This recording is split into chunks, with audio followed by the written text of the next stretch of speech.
everyone, welcome back to Sunny Live Chain. Thank you so much guys for tuning in. Well guys, I'm back again with the Mzansi Soap Stories, and today I'm talking about Sibongile and the Dlaminis. Angazi ke bakithi ukuthi ke senidinwe yini, kodwa ke nje i-viewership yalo mdlalo isiyehlile kakhulu, kodwa ke futhi angisoli umuntu bakithi.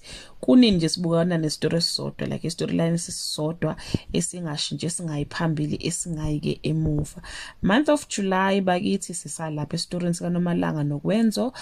uNomalanga guys ke usakhulelwe, and uKwenzo still shows the signs of loving and supporting uSibongile, who is fighting indaba yama design akhe antshontsho udeliwe wawadayisela uVusi ke laphana ke kwaDlamini, and uKwenzo is showing full support to uSibongile, and lokho nje kugodwa u-threatened uNomalanga.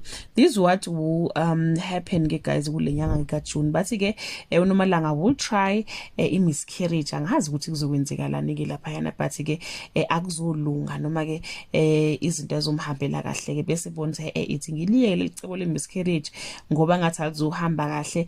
Let me fast track indaba yomshado noKwenzo, uzoza suggest ukuthi abahambe ke beye home affairs ukuze bayoshada khona ke. Into engayazi ke mina guys ukuthi ke nengizama ke nje ukuyibuka kahle ngamehlo engqondo yami aphelele yabo, ukuthi ke why kwenze ngabona ukuthi ayikho lento kaNomalanga ekubeni ehlala naye endlini. Guys, phela umuntu okhulelwe hayi ngeke bakwethu, ngeke fanele ngabe kudala abona ukuthi uNomalanga akakhulelwe, but ngoba istory ke ake sizoqhubeka silinde sibone ukuthi ke sisibhekise kuphi. Asazi ke bakithi yozala nkomoni emzini kaDlamini.